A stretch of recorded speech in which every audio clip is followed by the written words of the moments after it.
আর এমনকি আকাশেও উড়বো। এই সমস্ত গাড়িগুলো কেন এত দামি আপনাদেরকে দেখাবো। শুরু করবো আমরা এই $1 গাড়িটাকে দিয়ে।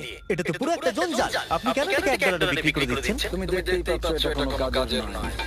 আমি এর উপর সময় আর টাকা নষ্ট করতে চাই না। যদি আপনি এই ডলারটা ধরেন তাহলে ডিল ফাইনাল। আমি আমি এখনো এখনো বলবো বলবো এটা হলো একটা জঞ্জাল। কিন্তু যখন আমরা এর উপর $20,000 খরচ করলাম, এটা চলতে শুরু করলো। ঠিক আছে, এবার তাহলে ব্ল্যাক ওয়ার্কে স্টার্ট করা যাক। আমি তো ভাবিনি এটা স্টার্ট হবে।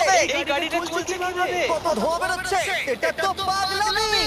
$1 কার, $1 কার, $1 কার, $1 কার।